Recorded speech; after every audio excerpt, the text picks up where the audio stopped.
एक नगर में एक लालची आदमी रहता था। अपार धन संपादन होने के बाद भी उसे हर समय और अधिक धन प्राप्ति की लालच रहती थी। एक बार नगर में एक चमत्कारी संत का आगमन हुआ। लोभ व्यक्ति को जब उनके चमत्कारों के बारे में ज्ञात हुआ तो वह दौड़ा दौड़ा उनके पास गया और उन्हें अपने घर आमंत्रित कर उनकी अच्छी सेवा शुश्रूषा की सेवा से प्रसन्न होकर नगर से प्रस्थान करने के पूर्व संत ने उसे 4 दीपक दिए। चारों दीपक देकर संत ने उसे बताया, पुत्र, जब भी तुम्हें धन की आवश्यकता हो तो पहला दीपक जला लेना और पूर्व दिशा में चलते जाना। जहाँ दीपक बुझ जाए उस जगह की जमीन खोद लेना, वहाँ तुम्हें धन की प्राप्ति होगी। उसके पुरांता पुनः तुम्हें धन की आवश्यकता हुई तो दूसरा दीपक जला लेना, जिसे लेकर पश्चिम दिशा में तब तक चलते जाना जब तक वह बुझ न जाए। उस स्थान से जमीन में गाड़ी अपार धन संपादन तुम्हें प्राप्ति होगा। धन की तुम्हारी आवश्यकता तब भी पूरी ना हो तो तीसरा दीपक जला के दक्षिण दिशा में चलते जाना। जहाँ दीपक बुझे वहाँ की जमीन खोद कर वहाँ का धन प्राप्त कर लेना। अंत में तुम्हारे पास एक दीपक और एक दिशा शेष रहेगी, किंतु तुम्हें न उस दीपक को जलाना है न ही उस दिशा में जाना है। इतना कहकर संत लोभ व्यक्ति के घर और उस नगर से प्रस्थान कर गए। संत के जाते ही लोभ व्यक्ति ने पहला दीपक जला लिया और धन की तलाश में पूर्व दिशा की ओर चल पड़ा। एक जंगल में दीपक बुझ गया। वहां की खुदाई करने पर उसे एक कसल प्राप्त हुआ। वह कसल सोने के आभूषणों से भरा हुआ था।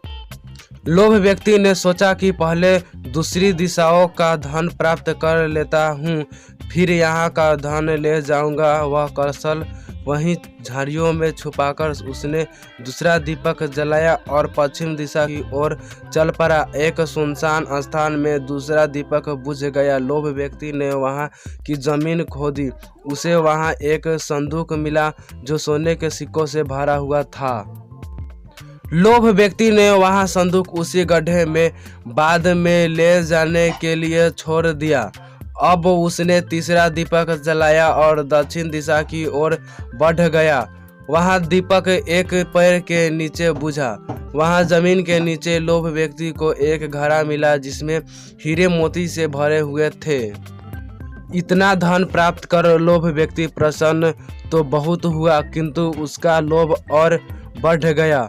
वह अंतिम दीपक जलाकर उत्तर दिशा में जाने का विचार करने लगा, जिसके लिए उसे संत ने मना किया था। किंतु लोभ में अंधे हो चुके व्यक्ति ने सोचा कि आवश्यक उस स्थान पर इस स्थानों से भी अधिक धन छुपा होगा जो संत स्वयं रखना चाहता होगा। मुझे तत्काल वहां जाकर उससे पहले उस धन को अपने कब्जे में लेना चाहिए। उसके बाद सारा जीवन में ऐश आराम से बिताऊंगा। उसने अंतिम दीपक जला लिया और उत्तर दिशा में बढ़ने लगा। चलते चलते वह एक महल के सामने पहुंचा। वहां पहुंचते ही दीपक बुझ गया। दीपक बुझने के बाद लोभ व्यक्ति ने महल का द्वारा खोल लिया और महल के भीतर प्रवेश कर महल के कक्षों में धन की तलाश करने लगा। एक कक्ष में उसे हीरे जवाहरातों का भंडार मिला, जिन्हें देखकर उसकी आंखें चौंधिता हो गई। एक अन्य कक्ष में उसे सोने का भंडार मिला। अपार धन देख उसका लालच और बढ़ने लगा। कुछ आगे जाने पर उसके चक्की चलाने की आवाज़ सुनाई पड़ी। वह एक कक्षा में आ रही थी। आश्चर्यचकित होकर उसने उस कक्षा का द्वार खोल दिया। वहां उसने एक वृद्ध व्यक्ति चक्की पीसता हुआ दिखाई पड़ा। लोभ व्यक्ति ने उससे पूछा, यहाँ कैसे पहुँचे बाबा?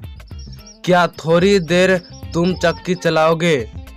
मैं ज़रा सांस ले लूँ, फिर तुम्हें पूरी बात बताता हूँ कि मैं यहाँ कैसे पहुँचा और मुझे यहाँ क्या मिला।